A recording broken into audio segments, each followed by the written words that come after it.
This show is part of the HeadStuff podcast network. I am the leader of the podcast. Welcome to the podcast where this week you find our boys recording remotely. I wonder why. I'm sure today's episode will tell us all about the various goings on that has them in separate split screen displays on each other's laptop at home or abroad. Welcome, bienvenidos a los chicos guapos. They're attractive. They're very attractive. Hot and loud. And a little bit sad. He was the best guy around. Oh my, is it hot in here or what? You're an attractive guy. That's the fabulous Tony Cantwell. I'm talking about Shane Daniel Byrne.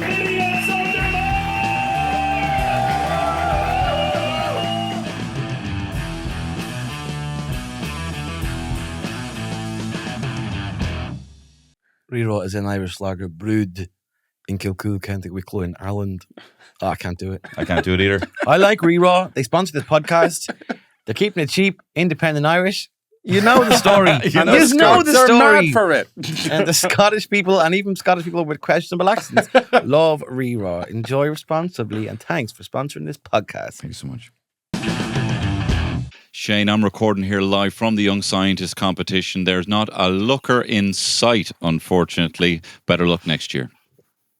Tony, that is such a shame. And of course, the young scientists are getting uglier and uglier. Someone should have run a bloody study on that. Am I right, Tone?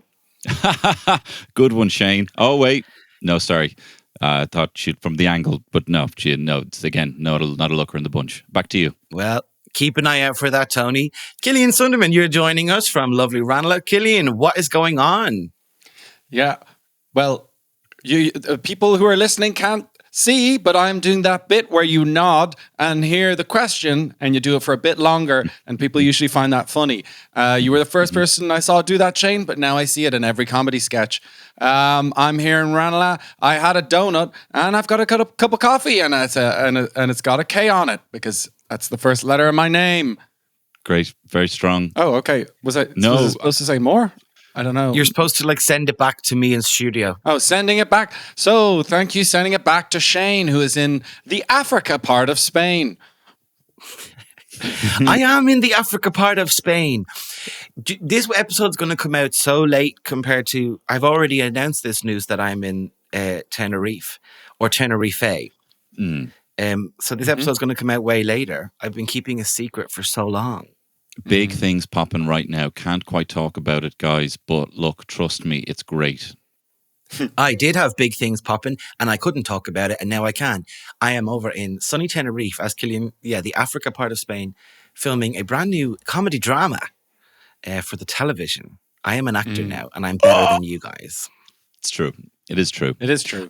Yeah. And it just goes to show, Shane, I think I've said this to you before, how much I value you as a friend, that I was actually, look, cards on the table. I was 70% delighted, which is big for me.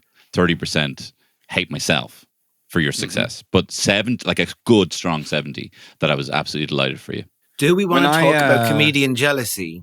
Please. Well, yeah, but the way comedians find out who got the roles is, it's very funny, but it's very like in school when you find out who got the cast in the drama. But we all meet up at a corridor, and then the roles for the TV show are just put up on a printed A4 piece of paper, and then we all walk up to it and see who got what role. And so when I saw that Shane got the role in the John Butler film, I was like, oh, they gave it to you. Okay, Shane, because... yeah, that's weird. They must be going for something a little less flashy or something like that. But that's interesting that they gave it to you. No, I'm so happy for you. It's weird that, I don't know. Yes, but you didn't audition for this. That's true. I'm like, why did I get the role that I didn't audition for? It's true. I wanted to talk about comedian jealousy because it doesn't matter what you have, what nice thing you have going, what you've got cooking. When someone else gets anything else, you're like, why wasn't that me? It's that meme of the boy saying, I don't care that something good happened to you, it should have happened to me. It's that. That's a comedian's life. Yeah. I mean, I was still, to be honest, at the notice board, trying to trace my finger down, seeing my name maybe at the bottom for, maybe the choir or something like that. And then very firmly found my finger on the ground because I was not on the board at all. But no, I was happy for you. But normally I am not. Similarly with Peter McGann when he was on the Big Sky One show, and I was just, do you know what? It kind of shocked me. I was like, I must be friends with these people that I feel happiness for them. But now that you're there in sunny Tenerife, I'm coming to terms with it a bit more. Tony, I like, 2 kids in his mid 30s, finally like noticing this feeling, and he's like, what is this? Is this some sort of like empathy? Is that what this feeling is? Is this some sort of like human goodwill emotion that I have? I don't understand. It's very strange. It's very odd. I've never experienced it. Ugh, no, not for me. It's new and I don't like it. I'm working on it in therapy at the moment, sitting with my emotions. But I actually came from a therapy session and had this set up exactly for that. And then I found myself going into like showbiz mode. And I was all like, yeah, I think the abandonment kind of comes from and I'm like, do you know what? I think I'm just going to do this on my phone. There's a time and a place for that kind of thing. Can I ask a question, Tony? Mm-hmm. Did you do your therapy through the same like background setup that you have right now, the YouTube streamer kind of thing?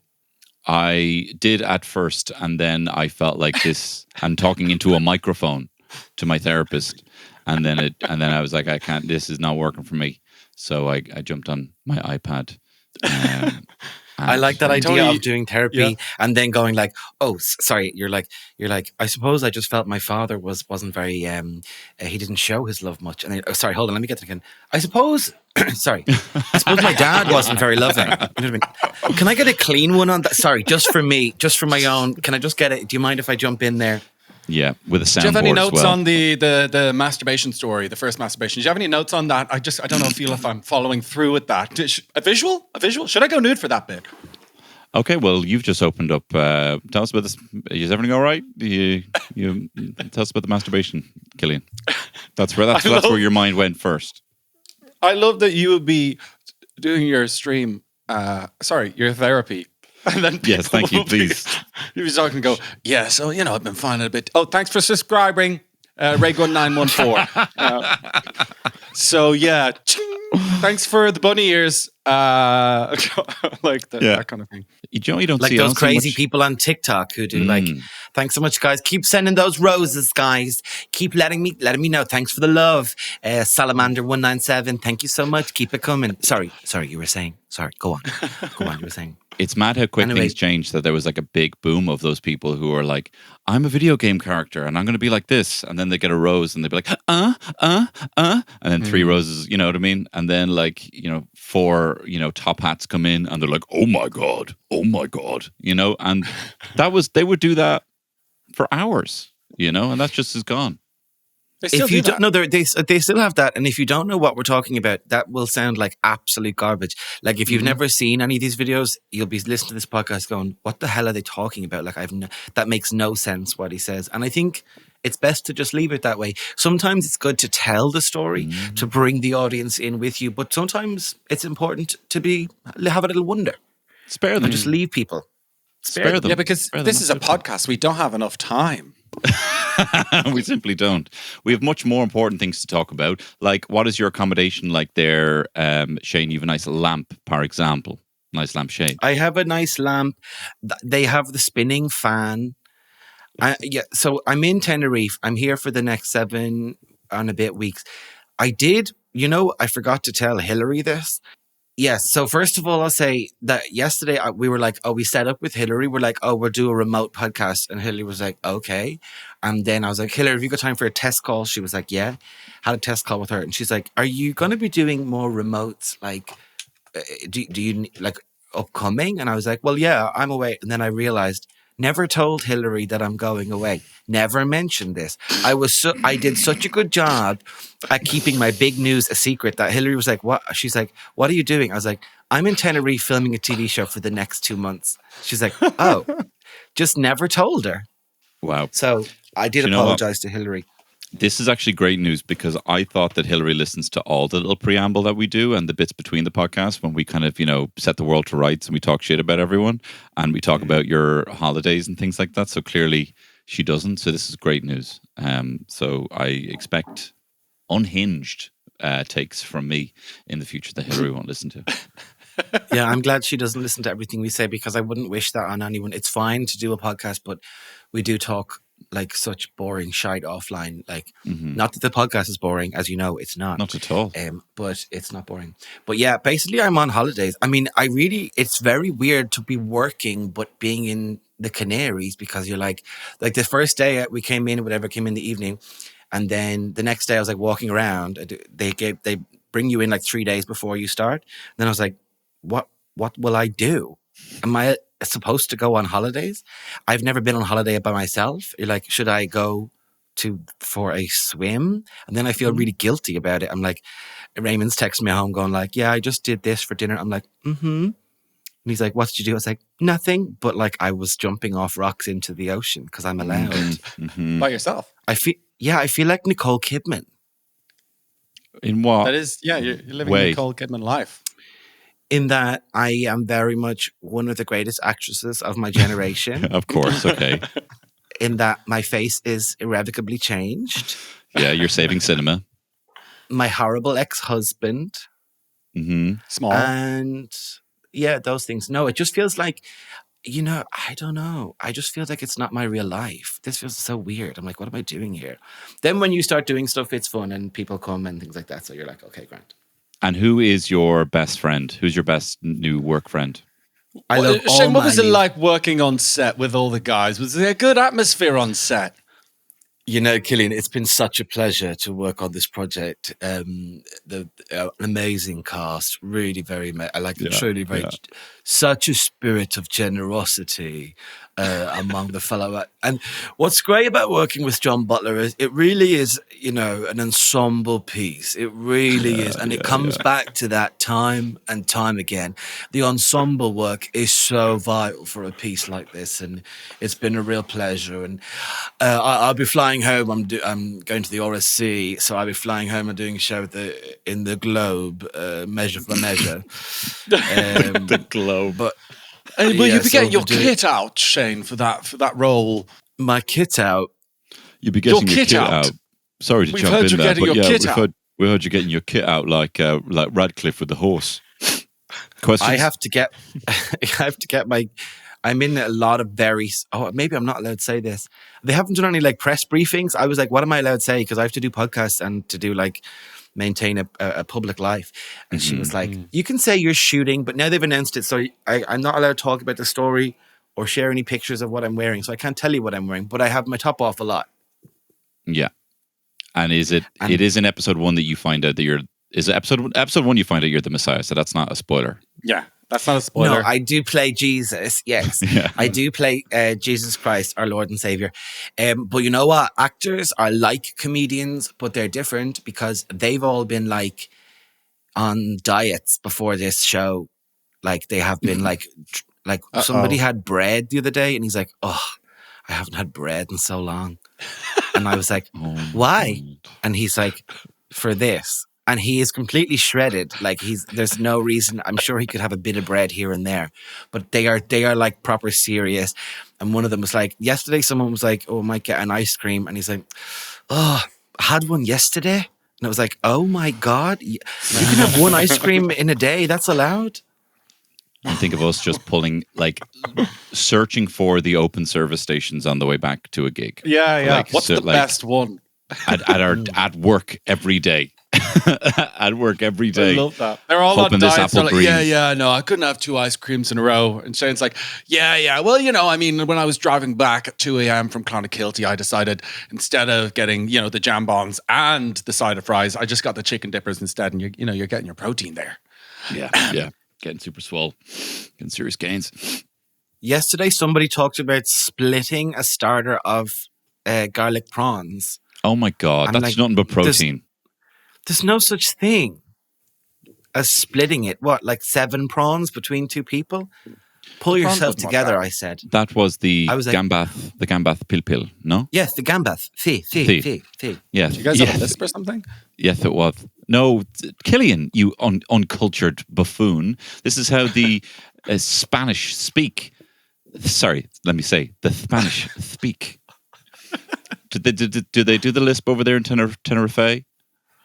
Yeah, they do a bit, but like these are not real places. The Canaries, like I mean, the bit we're in the south, so everywhere the north is where people actually live, whereas down here it's just like mental tourists.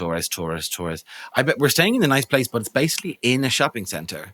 It's hard to explain. It has a little pool and everything, but it's basically I live in a shopping center. And yesterday we wanted the game Uno, and then some guy was like, we need to get, not some guy, one of the other actors, my colleagues, my family. He was like, I want to play Uno. And he was like, oh, let's go. And the first shop we went to, literally 10 meters from our house, it was just like Uno was there. And also the game Dos from the makers of Uno. Ah. Do you want to have Uno? You can also have Dos, the booster pack for Uno. Also, if you want to have a 3, you can have a Tres. Tres is the third number of the Spanish accounting system. And they're coming out with the new is a cuatro. You have the unos, you have the dos, and now the tres and the cuatro. They're lovely Boss, people, a lovely language. Do you think we can really just keep repurposing the same game but giving it a different number? I don't know if I have nothing left. I have nothing left. She took everything from me. And now it's a telenovela. I have nothing. You have taken everything from me. This game was my life. It was my everything. And now I have nothing. They said in the divorce. They said in the divorce she can have. I said to her, you can have dos, you can have tres, you can have cuatro, but Uno will always be mine. She took Uno as well. I am the children you can have, but Uno is for me. My new board game is a sequel to Cluedo called Cluedos. There is twice as many weapons, twice as many murders. 2 people have been murdered.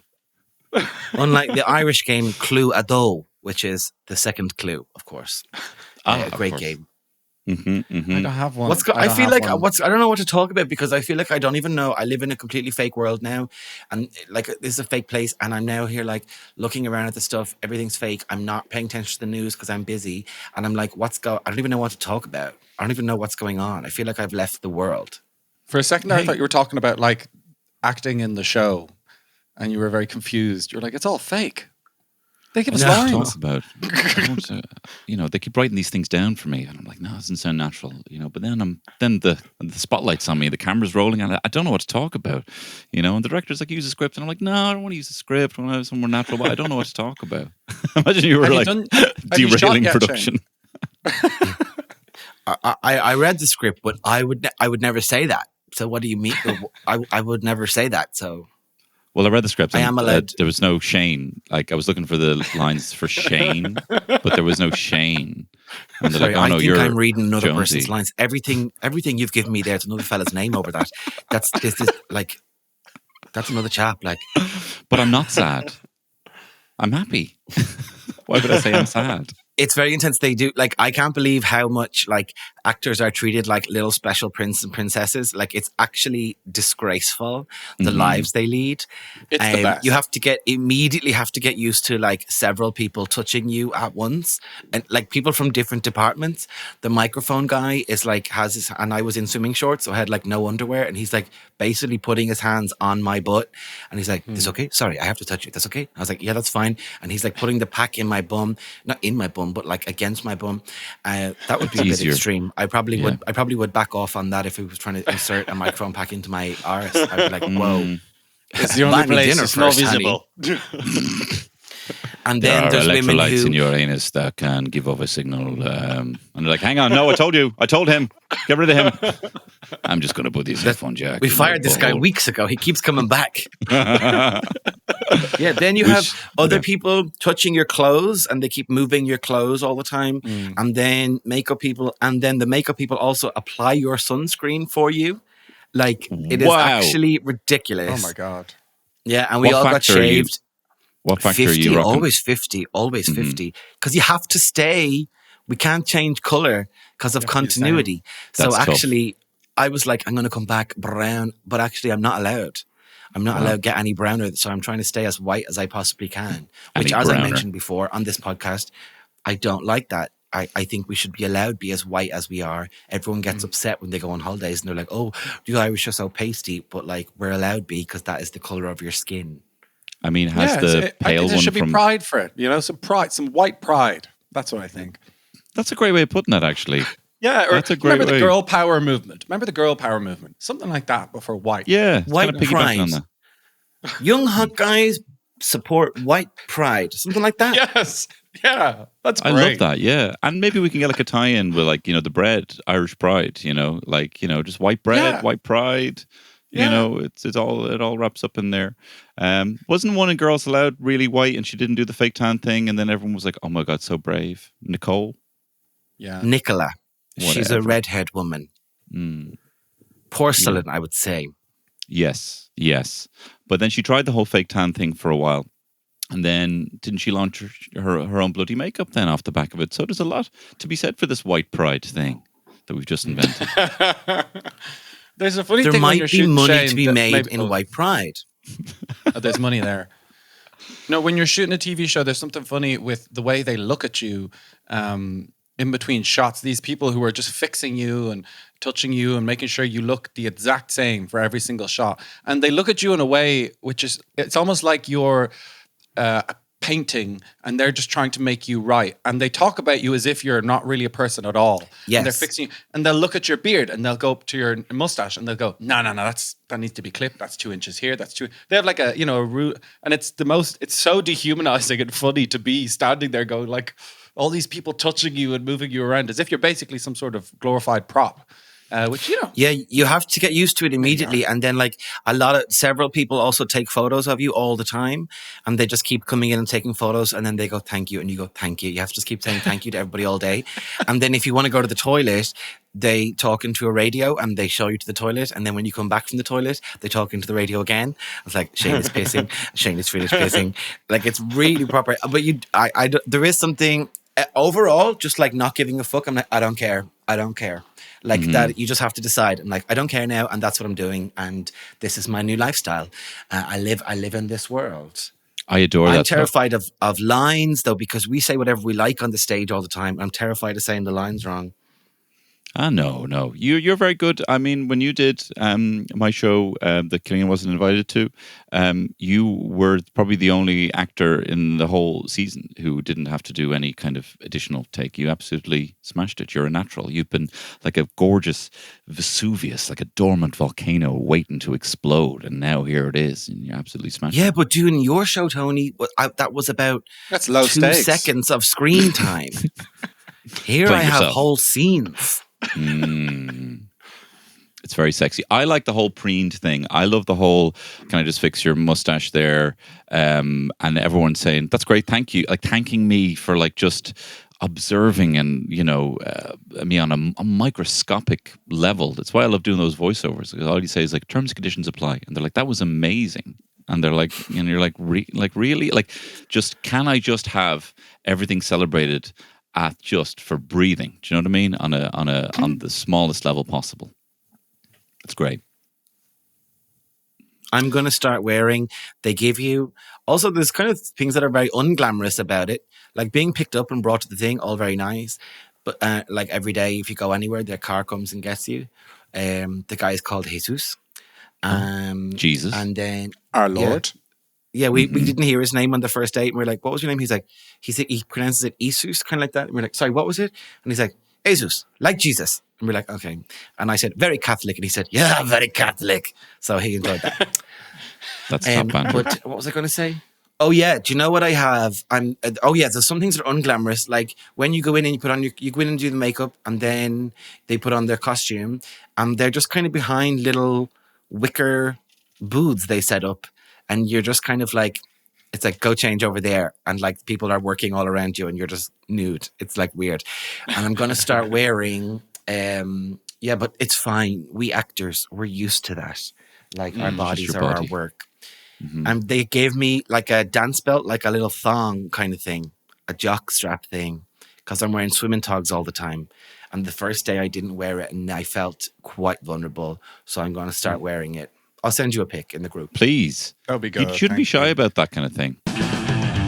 Well, look, I've had also a very glamorous week. I plumbed my own washing machine, actually. You did it? My house, yeah, I did.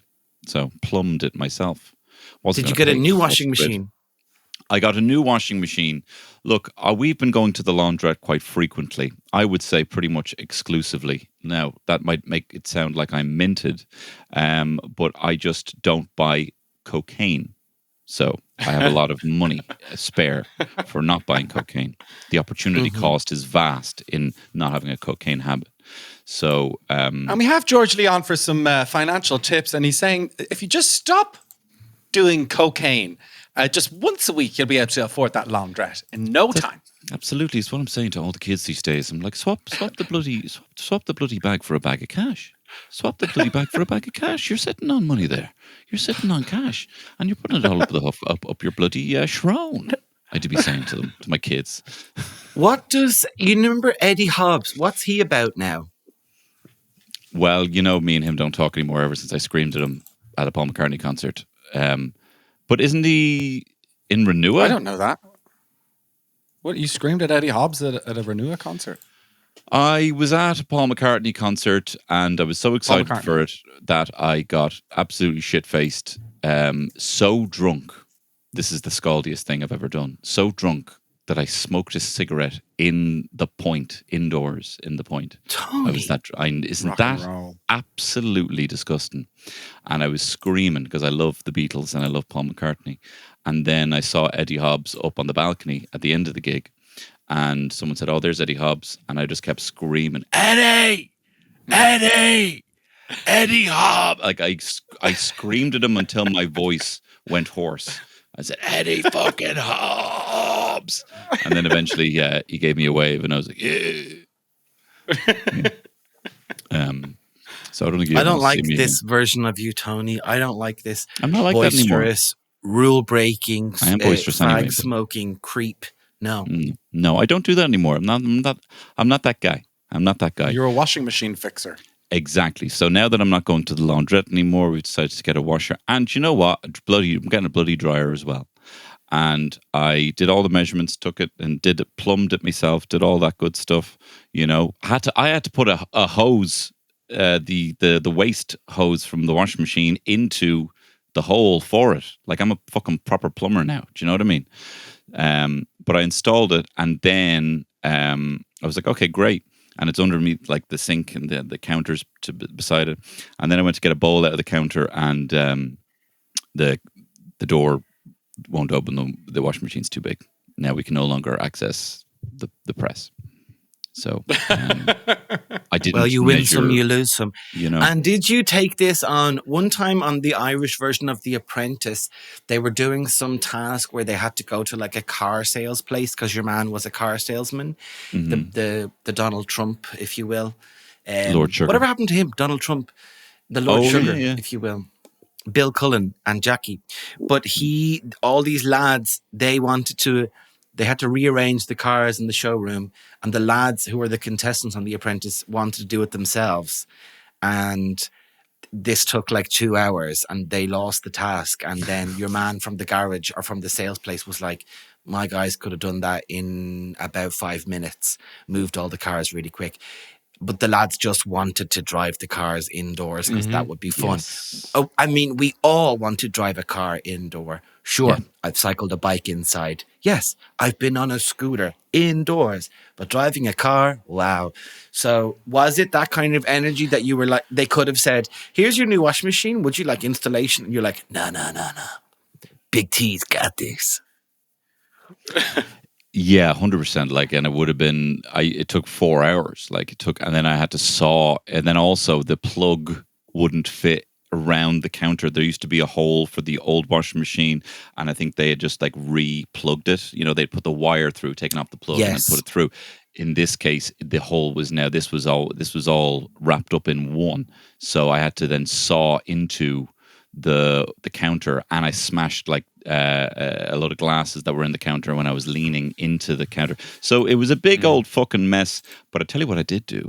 You see, I did I did one of my classic, I'm dissatisfied with this service, give you something free little jobs, where I ordered it from the company. And for collection, I was also going to pick it up myself. That would have been a fucking ball ache. And there's actually no way now I would have been able to collect it. And they messaged me and it's like, oh, sorry, the one that we actually have here isn't available for collection today because it's the display one, so it shouldn't have appeared. And I said, excuse me, I took a day off work to pick this up for collection. I'm not going to be available tomorrow to pick up that washing machine. I'm sorry. And they said, oh, we're so sorry about that. How about this? We'll deliver it for free. So I saved about €60 on that. And I said, yeah, thanks very much. I appreciate that. And also I have a load of WEEE stuff out the back. Could you pick that up? And they picked that up as well. So it was absolutely wonderful. Well done. And I wouldn't have been able to do it. I would have died. I would have died trying to put that washing machine that wouldn't have fit into my boot. Some of that now I'm getting is like good fatherly, providery stuff, ingenuity, thinking on your feet. I like that. Collect the WEEE, deliver it to my house. I like that. Mm-hmm. But insisting on installing it yourself and then taking 4 hours and voiding a press in your home. Or a cupboard for the international listeners. Sure, absolutely. That does seem, Tony, there's good, I don't mean to, offer you an appraisal. You didn't ask for one. But can I ask what the WEEE is? There's ups and downs there. WEEE? Is that electronic stuff? Yeah. Go on, Shane knows exactly who what it sells stands for. electronic stuff has to has to take in your electronic stuff to dispose of it safely. And it's called WEEE. WEEE? WEEE. Waste. You're calling it the same thing as what we electrical. call the stuff that we pee. I've been saying this to them. I said, you need to change that. And I've been on to the French as well about how they say yes. And I'm like, do you know we're laughing at you? We're over here fucking laughing at you guys.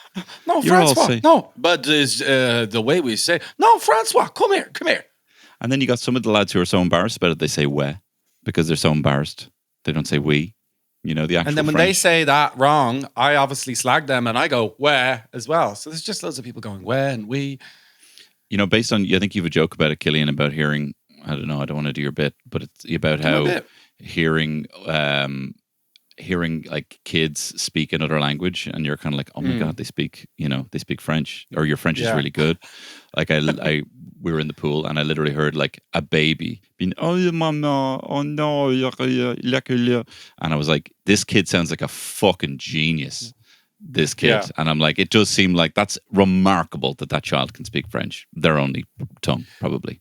I think just in general, when I hear two people speaking even Italian or Spanish to each other, Not German. I just immediately things I can't understand. I just immediately assume it's of some sort of higher intellectual or just much more interesting than what I'm saying. If I hear two like Italian men and they're at a cafe and they're just talking to each other in Italian, I'm like, wow, they must be discussing literature or what wonders of the world are those philosophical men discussing, when in reality they're probably talking about, I don't know what they talk about, football, pizza, who knows? Could be fucking Fascism? anything.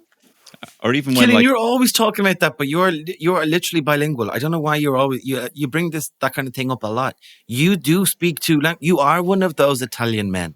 Where? I'm one of those Italian men. Yeah. You are. There's a rare time when Killian's dad phones him, and it's so exciting because you get to watch Killian just speak in German, and it's so exciting. But you are one. I covet it. I am jealous. I do covet it as well. The thing about German, though, You guys is are jealous of me? Well, just on that. Yeah. Please. Literally, no, I'm so glad I'm not you in every other aspect. Like, your work, your personality, that kind of thing. Okay, I will say some of your looks I would take. But Killian's getting very pecky and lean. I don't know if the video is going to pick up that, but his pecs are coming in strong. They are. Well done. Thank you guys Well for done. saying that. I appreciate that. It's a lot of hard work, but I'm getting there. Yeah. That's all I want is pecs. That's all I want. That's all I want. They should restructure physical education in the schools. What was your PE in school? Ours was, there is a football that, like, a football existed. That was physical education. That was it. We spent a week getting taught how to throw a ball. I actually still know how to do it. You stand to the side, you point at the person or direction that you want to throw in with the other hand sort of bent behind you in some sort of like bicep curl form. And then in a swift, smooth movement, you throw towards where you're pointing.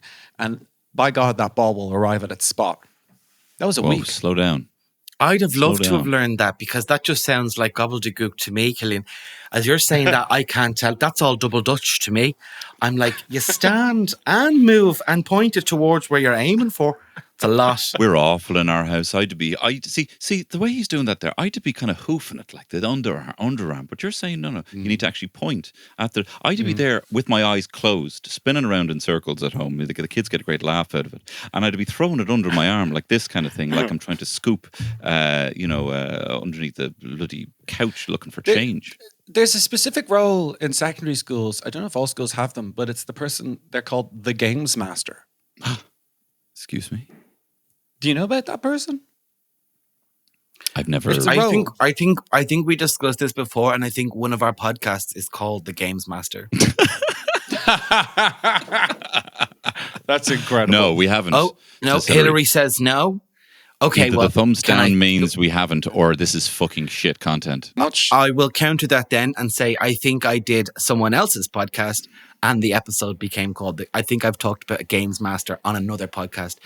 And for those not watching on video, I am doing an OK symbol with my hand and throwing it towards the camera a lot. Yeah, I'm That's like great. dodging it because it's coming quite close to my face. Well, for someone who wasn't on that podcast, Killian, can I hear about the Games Master? I think there was the games master is probably just the person who's the head of sort of PE and those kinds of things, or that department. But for some reason, it has some sort of old name, like the games master, one of those old relics of past kind of probably public school England kind of things. And in my head, they have to train for years to get this role, and they must be competent at least in every single game that there is. Like you could at any point challenge the games master at any kind of game, like chess or hopscotch. Is that what it's called? Hopscotch? Yes. Yeah. And they have to be good at it. They have to be good at every single game under the sun. And so a very coveted role. And do you know my friend Alex, who spoke out at the Young Hot Guys Olympia show? I remember, very, very eloquent. He keeps coming up. He came up the other day as well. He has now been ordained games master. And I mean, he had to leave his wife and kids, and he's got another kid on the way, and he had to leave them for years to train to become the games master.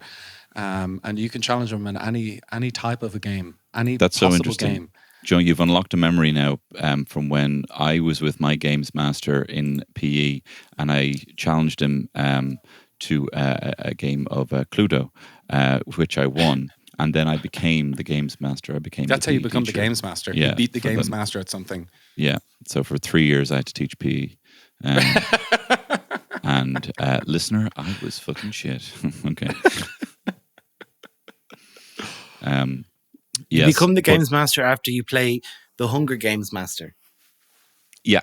Yes, that's how you Anything get in it. that? Anything there, No. lads? Sorry, you gave me you gave me nothing back. And you know what? You're right, because it wasn't funny, and I accept that. Can I And even they take this back to myself? But the whole games master bit, even if we're here doing the the actors studio, the games master bit, it was going nowhere anyway. It was running out of steam, and then you guys kind of fluffed it up a bit and whatever. But overall, I feel like I should have brought it. I'm a stupid guy. I'm a doofus. I don't know what I'm doing. I think the whole Young Hot Guys project had been going very well. We'd done live shows. We'd, in different parts of the country, UK shows, again, the listenership was going up each week. And it came to a point, we were doing material about Games Master, and it just wasn't good stuff. And our hearts weren't in the Games Master material. I think people, you have to give the audience credit. They didn't want it either. And I think they knew that too. Do you know, I remember Shane, he says, would you mind if I took a break? I have this opportunity in Tenerife. And we were like, great, yeah. Well, I suppose, it's a bit of a break. And when you come back, we'll kind of get the group back together again. He was like, yeah, we will, yeah. And things just went from strength to strength for him. And all of a sudden I find myself fucking fitting tyres again in Artane. And I'm thinking, well, like only for a little bit. And then Shane's going to come back and we're going to get the band together. But it just didn't pan out like that. Shane and Tony went off and did their own thing, and then I tried to do my own thing. Shane, Tony, I don't think I've spoken to them in about 4 or 5 years. If I pass them in the street, I don't even know if I say hello. But you know, That's we were obviously running. where I'm And I at. will say, there's a lot of love there I have for the lads. You know, the two guys, you know, Killian in particular, but I would have a lot of time. I have a lot of time. And I know I haven't spoken to them 5-6 years, kind of since around the Tenerife time, the Games Master. You know, there's an element, I know I could pick up the phone. You know, it was a family. I could pick up the phone if I needed something. Not money, but if I needed something, you know, I know I could pick up the phone, certainly, and there was a bond. I think when Stephen died, it could just put into perspective what we had. We were brothers, you know. When we were in the crypt with Stephen. No, R.I.P. R.I.P. A legend. It would be funny though if we look back and we're like, you know, yeah, you know, we were doing Tommy Tiernan, and you know, we had a big kind of London show on the cards. But then I remember Tommy asking, you know, what's next? What do you have? And we realised we'd fucking nothing. we'd run out. The well of chat had run dry, and there was no going back after that. This is why I think we should go on trips. I think we should go, young hot guys, what do they call it on Conan? Remotes. We should go and do stuff that we don't normally do, and then make, not like a crap TV show about, today we're trying out laughter yoga. Not that, but like we should have new experiences together, and then we can talk about them, because I think that would just be fun, and also just a nice way to do new things. I just I'm bored of my life, really. That's what that's what I'm trying to say, is I'm bored. Even though I am on a new adventure, I'm bored. Okay, so my mic just cut out there, so we went offline there briefly to help Killian with his sound, and everyone else was having no problems. And then Tony was like, Killian, why don't you try? And then Killian, in the middle of doing that, just started doing jokes like a schoolboy about Melania Trump when we were trying to fix his audio, and he was bold. See, sometimes Killian is bold. He has to be punished and he has to be kept in check. He's unprofessional, but it's just very endearing and charming. Can I bring the conversation back to something that I didn't get to say about half an hour ago? Yes. Tony, this is a podcast where that can happen. I love this. Okay. No, when you were saying about how you kind of, Killian, you appreciate people when you hear them speaking like, you know, Italian or Spanish or French, those are kind of languages that when I hear someone speaking, I think they can fuck. For whatever reason, I just think people who speak those languages, I'm like, they are fierce in the bedroom. And I mean this with no disrespect. I do not get that feeling when I hear people speak German fluently. I do not. That does not feel like a down to fuck Can you kind please of language. take off your Unterhosen? Whoa. We're getting ready for some love. Yeah, because Germans famously aren't a very sexual nation. Famously, that's not where that, very Killian. sexual people go to. I dispute that. What you're trying to say? What about the sex clubs and all they have? I think it's just they're so over everything that they do a lot of fucking and riding and dressing up and all that stuff, that they're like, it's no big deal. They don't have to. No, sorry. I was being sarcastic there. I was being sarcastic. Oh. That's exactly what I was trying to. I think exactly what Shane says. We are. We're an overtly sexual people, but maybe You've not. upset him now. He's left. Yeah, I'm here. I just had to stand up for a second. We're sexual. It's just our bodies. Well, I Just your see. body. Just your body. Now, look, both of your parents, cracking pair, two good-looking folk, right? But I do see that when you're on holidays, and sometimes you can spot the Germans because they kind of are wearing the same outfit, the couples, but like maybe different colors. But it's kind of they're wearing the same outfit. And normally, from what I've seen in my experience, vast disconnect in the attractiveness of one of them. You know, could be cracking bird, weird looking guy, or absolutely stunning fella with a very fairly vanilla woman by his side. Yeah, but if I'm at a Kaufhaus and I'm buying my, if I'm buying my jumpers or my Unterhosen or my trousers or something like that, and I'm getting my gray shirt, I see that it fits the same size as Anna. I'll get the same size for Anna because she's busy opening, closing gyro accounts. That's a job. So it's very difficult. Why would I not do this the same? And the cargo shorts, they're very practical. The high socks and the sandals. It's why would I not be getting the same thing? You get 2 for 1 in Kaufhaus. I didn't know that the German for size was Scheisse. That's good to know because I've been looking up kind of like, size. So I should just type in Scheisse if I'm looking to buy German shirt. Mm-hmm. Sometimes I might misspell the word shirt. If I type in shirt Scheisse, then I'll find a German size shirt. Okay, cool. And also, Tony, you could try, if you're looking for pants, type in Schwanz. Type in that and you might find something good there. Oh, wow. Okay, brilliant. So Schwanz, Scheisse, me, now. And I just put that online, maybe an ad. Schwanz, Scheisse, near me. Just put that in. Yeah.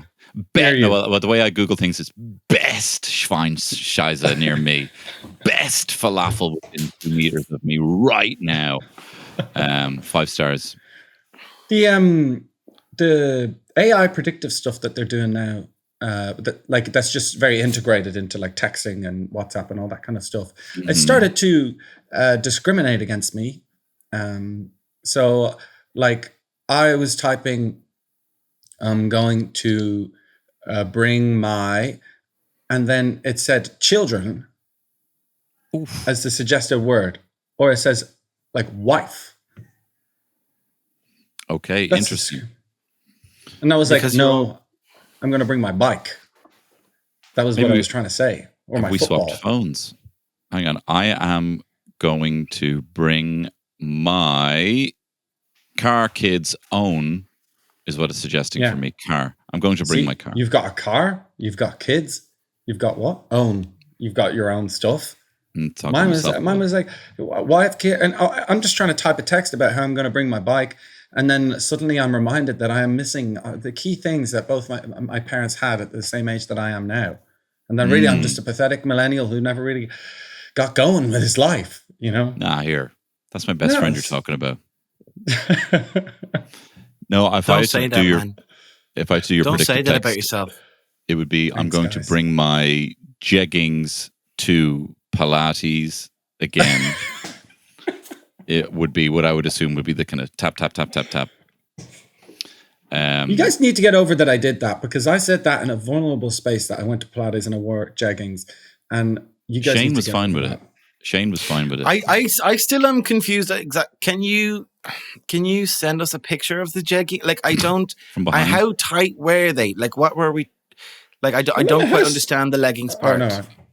No, you can grab the jeggings. Can I get the jeggings? Yeah, you can get the jeggings. Here's one I made earlier. No, I don't need to see. You kind of need to see them on. It was you should put them on. I mean, the thing was, I believe he said that he liked the look of the jeggings because his butt looked good in them, which excited me and threatened. Okay, so they're tight. They're kind of like they would be quite crotch, small. not the ankle. They were tight on the arse. They look good, and I looked good. Put them on. I'm one of those men who have big bums, and it's not like cannot huge. Lie. It's not a Shane, but it's a good bum, and I wanted to show it to the world. I wanted them to see it, and then I went to. It was also just hard because the shorts sometimes they fall up or they slip around, whereas the jeggings. Am I really going to put them on? I don't think that's good for audio. Yeah, please do it off camera because Hilary is present and we must respect her. Mm-hmm. Okay, well, this is one for the cameras. Okay, this is great. Okay, this is why you need to be subscribing to the YouTube. But look, if you find yourself and, unable to, sorry. Did you do a quick boom of your dick hitting the table? Was that using your dad's catchphrase? Foot boom. Sorry, guys. Anyway, your junk had just collapsed the table. This is so playful. Okay. This is like Dawson's I don't like Creek. recording remotely because we shouldn't have access to this level of distraction and fucking around. Killian's changing his pants while on the call with us. Okay. Oh my God. Now stand up on the chair. Okay, I'm going to stand up on the chair and you guys can see what you think. Okay. I'm so... Oh my God. I mean... You do look great. Oh my God, you're junk, Killian. Yeah. Look, I think I'm threatened that I'm not as secure as you. You look lovely. You always look well, Killian. He can wear anything. So I think, yeah, that's okay. You can. I would approve of that in a Pilates context, yeah. Okay, cool. Glad we cleared that up. I love having all the props available for the stories that we have. When you were gone, I said the exact opposite. I think it's great. No, I don't have that in here. I have lip balm and duct tape. What are you planning on doing? Hey, don't get involved. Don't get involved. You don't. The less you know, the better. I'm going to bring my duct tape and lip balm to the murder scene. I think Shane's predictive text would be, I need to bring my car to my dad before I go to the mechanic. I did the CVRT, Shane. I did the CVRT. It does say car. Yeah. Bring my car to the shop. Oh. It knows that you want to drive indoors. I also have driven indoors, I should say. I had to bring my car to Vicar Street for the Late Tony show, toy show parody, and I parked it there. And then to turn it around, they opened up the warehouse and they were like, just turn it around in there. And I was like, are you serious? I'm like, yeah, go on. And I drove it around indoors, like trying not to hit the chairs and all the Vicar Street props that they have there. It was very, very exciting, I have to say. I've also driven indoors because me and Anna parked our van across the road from our flat, and it was a place where we thought we had parking for, but then we went to get our van. We parked it there for a few days, and when we went to pick up our van, it was no longer there because it was illegal parking, and it had been picked up. So it had a ticket on it for, I don't know, must have been like 24, 48 hours or something like that, and then they'd come along and they'd taken our van, and so we had to go collect our van on, I think it was like Easter Sunday, some really awkward day. It's really near your house, Shane, suspiciously close to your house. Get to the indoors part. So then I had to pick it up. God, it must have been... How many hours was the ticket there? Actually, down near your place, Shane. It was close enough to where you're buried. When did you drive inside? Those leggings are cutting off circulation to your brain. There's too much balls going on. When did you drive inside? We had to pick it up, and the van was inside. So then I drove it around. So I drove it out of the place where you pick up your cars. That's great. Was it fun? So, there was a corner that your man said he didn't think I'd be able to do, and I did it. I said, I've been driving this van a long time. Thank you very much. So I got to drive the Re-Raw van when we made those ads for Re-Raw a couple of years ago, and I was very upset with the edit because no one knew that I drove the van, but I did drive the van. I remember. I remember you were pushing for that on the day. Shane, what are you now? You're there in Tenerife on holiday, but technically at work. What does an evening look like for you now? I mean, I have a lot of other work to do. It's sad. Today I had to work, I have to do stuff. The Edinburgh Fringe is coming. Do you know what I mean? So there's not that much holiday, as spoiled as I am. But I will go and I will swim somewhere today, yeah. And I'm sorry, I apologize for that. I am acknowledging my privilege. That's all I can do. And I am white, and that is there's a privilege to that. But I am proud of being white. Pride. And I think I should take pride. We should all take pride in our whiteness. Yeah, I don't know. I'm still keep going back to that. There's something there for me in that. Absolutely. What about you, Killian? What are you doing now? I'm going to take these leggings, and I'm going to go strut myself around the street, sweat profusely because it's really sunny. And I'll just be some sweaty, mustached guy in leggings running around Dublin. And I'm sure that won't get any comments at all. That's good. That's very strong, very bold. I'm bringing the young fella to get his hair cut. It's grown too long. He needs to look like me now. That is fun. It's just me. Is he getting his first dream flow? He's getting his first ever dream flow? Yeah, we're going to have matching dream flows, or I might just copy his haircut, whatever he gets, sick fade, get the same eyebrow shaved, at the same point, that kind of thing. Because he's just, at the end of the day, he's my little dude, You know? Yeah. Thank you so much, guys, for listening to our first ever. Is this our first ever fully remote podcast? Full with my ass and Shane and Tony. They're full people who they are. I'm still on tour. I've got 4 dates left. You can get them on my link tree. Shane, what about you? Yeah, my tour is ongoing. I'm going to come back from here to do the tour.